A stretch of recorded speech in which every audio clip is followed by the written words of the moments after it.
Magandang araw po sa ating lahat.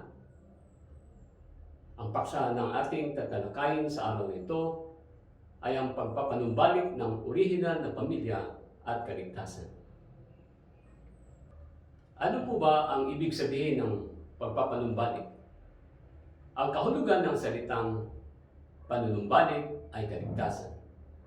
Halimbawa, kung ang isang taong nasa ligtas na estado ay nailagay sa panganib dulot sa pagkalunod sa malalim na tubig upang siya ay may balik sa ligtas na posisyon o lugar, kailangan niyang ng tagapagligtas para siya ay may ahon sa tiyak na kamatayan. Ito ang pagpapanumbalik sa kanyang orihinal na kondisyon, halaga at posisyon. Ito ay naitala sa lumang tipan sa libro sa Isaiah 46:11 na sinabi po na tumawag ng ibong mangdadagit mula sa silangan ng taong gumawa ng aking payo mula sa malayong lupain. Oo, aking sinalita.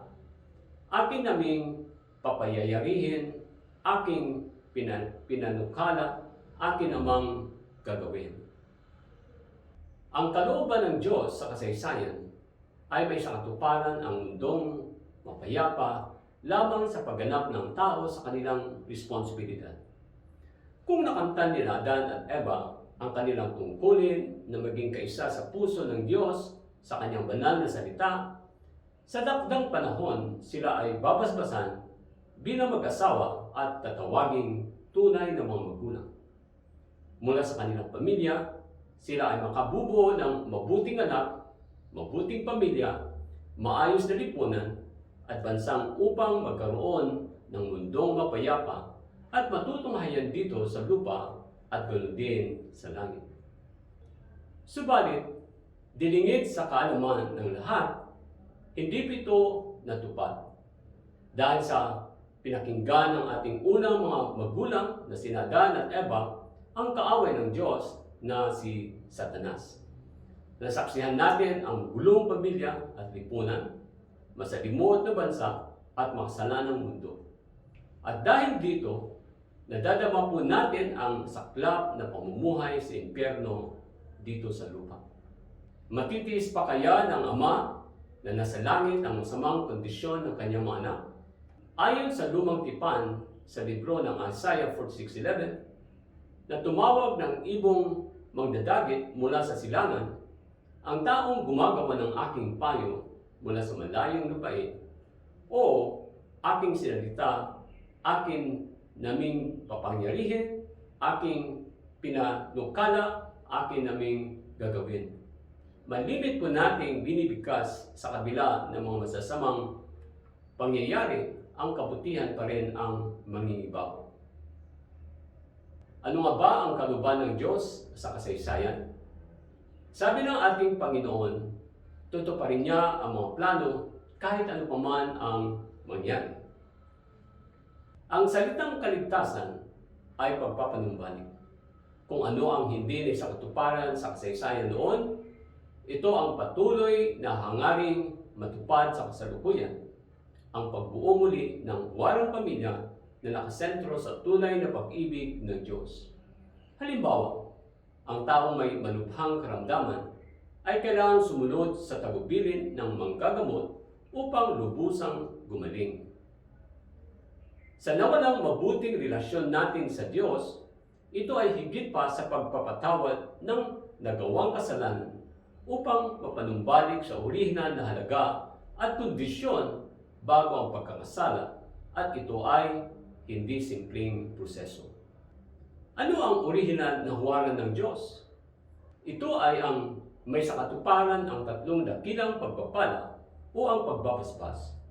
Ito ang pagiging makadiyos ng tao sa pamagitan ng pagkakaisa ng kanyang isipan at gawain na sentro sa tunay na pagmamahal ng Diyos.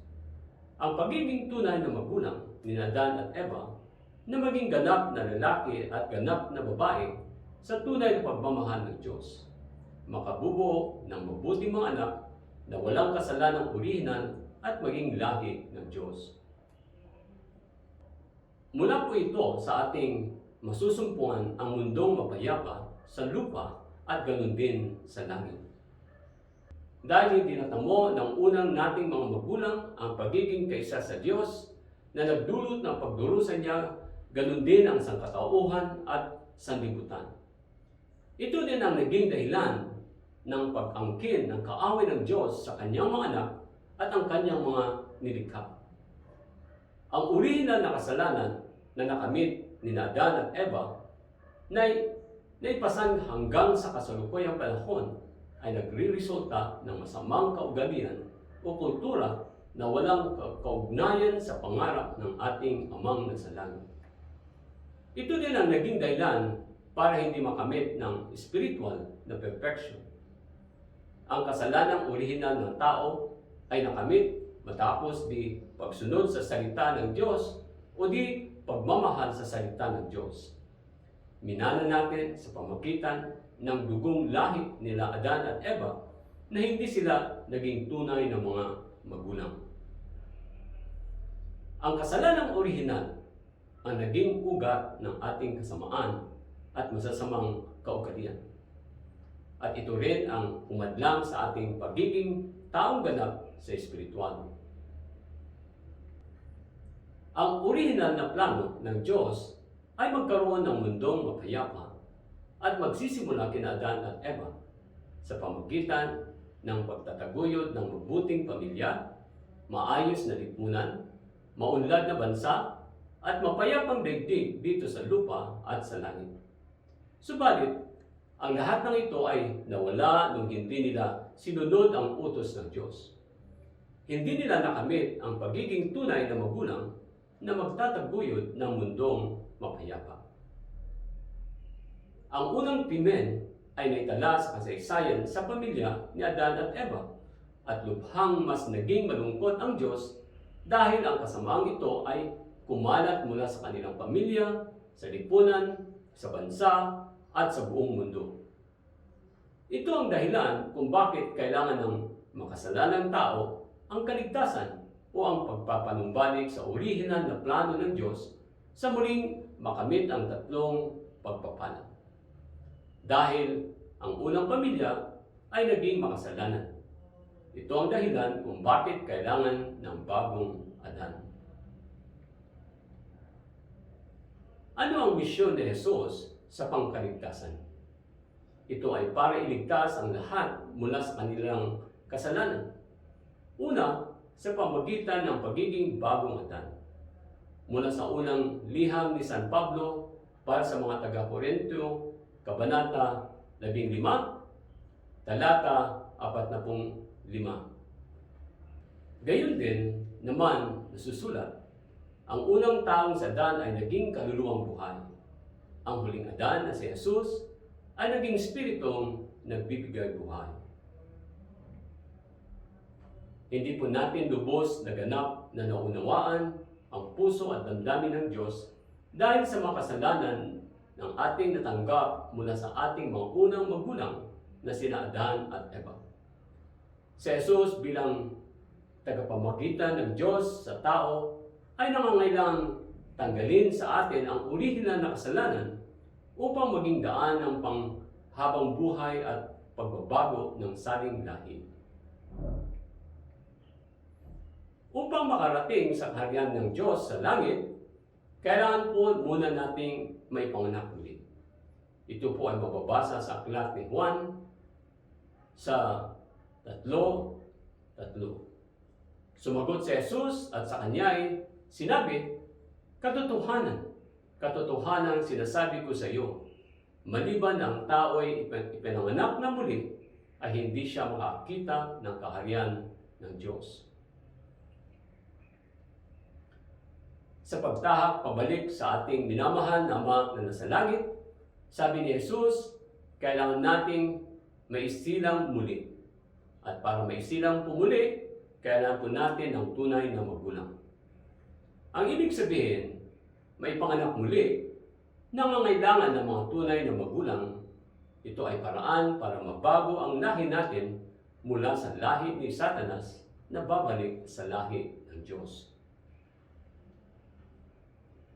Sa mga huling salita na binanggit ni Jesus na dapat tatandaan ng mga mananampalataya, sa huling hapunan, sinabi niya sa itaas na silid, sinabi niya sa kanyang pinakamahalagang mga salita sa kanyang mga apostol, "Binibigay ko sa inyo ang aking katawan at aking dugo sa pamagitan ng simbolo ng tinapay at alak nito."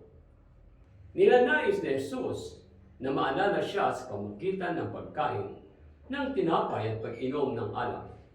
Ito ay may malalim na sumisimbolo sa kahulugan ng pagpapalit o ang pagpapanumbalik ng lahi ng Diyos. Noong ika-17 ng Abril, 1935, inatasan ng ating minamahal na tagapagligtas na si Jesu Kristo, si Father Moon, para ipagpatuloy ang kanyang misyon na wakasan ang kasamaan at kasalanan sa sangkatauhan. Ito pa rin ang minimithi ng Diyos na may sakatuparan ang kaharian ng Diyos dito sa lupa at para sa langit. Hindi magtatagumpay ang misyon ni Father Moon kung wala ang bagong katotohanan na kanyang nadiskubre sa pagtupad ng kanyang pangako na wakasan ang paghihirap ng Diyos at ang kanyang mga nilikha. Ito po ang exposition of the divine principle o ang paglalahad ng banal na prinsipyo. Sa librong ito, kanyang tinalakay ang prinsipyo ng paglikha ng sanlibutan, pinagmulan ang kasamaan ng tao at ang prinsipyo ng pagpapanumbalik ng orihinal na plano ng Diyos. Ayon sa liham ni San Pablo sa mga taga-Roma, sapagkat kung ikaw ay pinutol doon sa talagang ulibong ligaw at laban sa kaugalian, ay isinalid ka sa mabuting punong ulibo. Ganun pa nga ang mga ito ng mga talagang sanga. Sa aklat naman ni Juan sa 15:5, "Ako ang puno ng ubas, kayo ang mga sanga. Ang nanatili sa akin at ako sa kanya ay siyang nagbubunga ng marami. Sapagkat kung kayo'y hiwalay sa akin, ay wala kayong magagawa."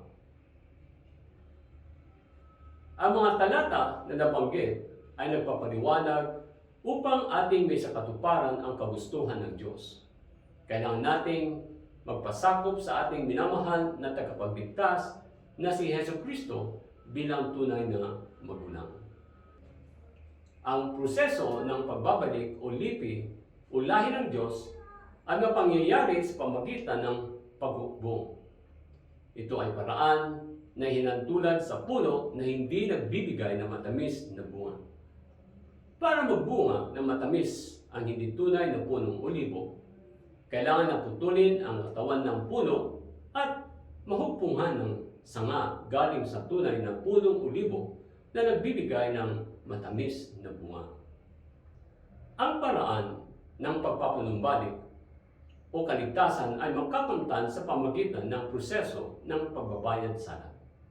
Matapos na sumuway ang ating mga unang mga magulang na sina Adan at Eva sa utos ng Diyos, kanilang nakamit ang maling pag-ibig, maling pag-aasawa, at sila ay tumayo bilang mga makasalanang mga magulang sa ilalim ng lahi ni Satanas. At ito ay nag-ibayo sa masamang lipunan, masamang bansa, at masamang mundo. Sa pamagitan ng proseso ng pagbabayad sala, may papanumbalik ang mga di tupad na mga plano ng Diyos sa sangkatauhan. May papanumbalik ang tunay na pag-ibig, may isa sa katuparan ang pinagpalang pag-aasawa, makamit ang tao ang pagiging totoong magulang at bumuo ng warang pamilya, maka-Diyos na lahi, maka-Diyos na lipunan, bansa at mapayapang mundo. Sa makatuwid, ang solusyon ay ang tunay na pagmamahal sa kilusan ng mga pamilya, ang Interfaith Peace Family Blessing Festival. Sa tulong po ito na makamit ang matatag na pagsasama ng mag-asawa at ang pamilya.